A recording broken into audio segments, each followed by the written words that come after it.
лучший гармонист чужие ноги в пляс отправит. Так коротают время в ожидании финала областного фольклорного фестиваля «Туграк-Уен» гости и участники. В фойе Дворца культуры «Строитель» раскинулась выставка продажи мастериц.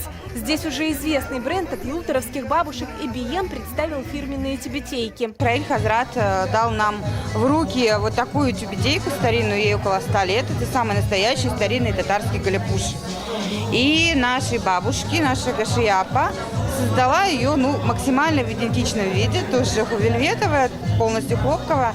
Вот такой настоящий, вот это самый аутентичный галепуш, который, наверное, вообще может быть в наше время создан. Из новинок подушки с традиционным орнаментом и мед под брендом «Эбиен» от местного производителя. Это тот случай, когда народное творчество способно жить и зарабатывать. 7-й Тюменский фестиваль татарского фольклора «Туграк-Уен» во многом уникален. Открыл его жанр мунаджат в исполнении детского ансамбля «Шаян».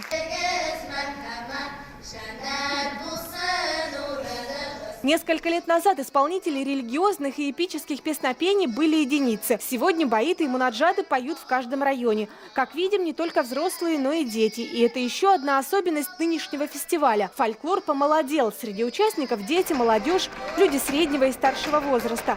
Смело, можно сказать, появилась преемственность. Многие сложные жанры стали исполнять и детский возраст, и маленькие дети, и взрослые дети. Ценность в том, что мы возрождаем нашу этническую народно-художественную культуру. В этом ценность. Мы ведь очень многое в жизни утратили, поэтому можно сказать, что идет этап возрождения. Хореография, вокал, инструментальные жанры, этнические постановки из глубины сибирских сел. Частушки, обряды, заклинания – все это теперь культурный слой. Ансамбль САС рассказывает о традициях села Средние Тарманы.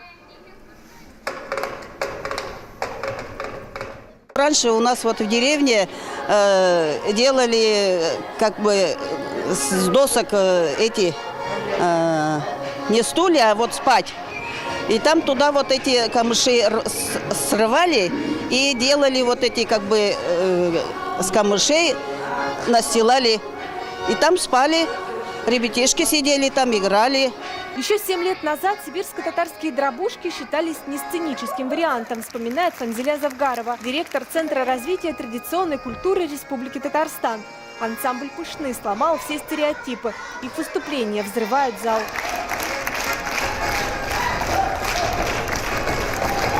Потом я сегодня обрадовалась, мы пытаемся всеми силами возродить жанр айтыш, то есть тахмакларна. Тахмак – это всегда в процессе айтыша.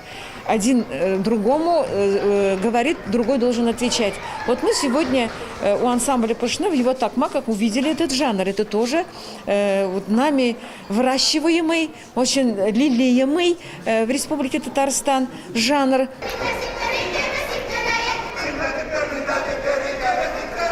В частушках каждое слово из жизни солиста ансамбля «Пышны» собирают материал у старожилов своего села. Это про муллаши.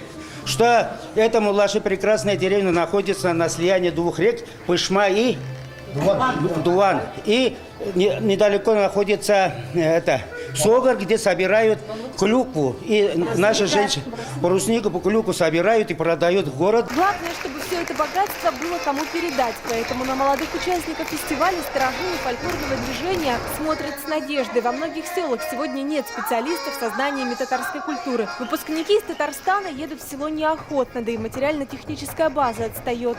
У нас дома культуры еще тоже, во многих селах дома культуры в плачевном состоянии. Поэтому, я думаю, мы к губернатору обращались по поводу ремонта этих домов культуры, строительства новых. Даже в Ямбаево, где у нас герой России родился и вырос, и стал героем России. Даже там у нас еще Дом культуры очень в плачевном состоянии. Со слов Нурулы Сатарова, президента Конгресса татар Тюменской области, губернатор обещал помочь. Когда живы фольклор, традиции, есть преемственность. Легче сохранить и развивать село. Именно поэтому Конгресс татар уделяет фольклору большое внимание. Это один из компонентов сохранения села. Я не скажу, что это основной. Основной все-таки это умение формировать добавленную стоимость на селе. Но когда это основывается на традициях и культуре, которая у нас была, она имеет право жить. В этом году областной фестиваль «Тугара-Куен» посвящен памяти фольклористки Флоры Ахметовой-Урманче. Супруга известного в Татарстане скульптора Баки Урманчи собрала большое наследие фольклора сибирских татар. София Хайруллина, Марат Нигматуллин, ТНВ, Тюмень.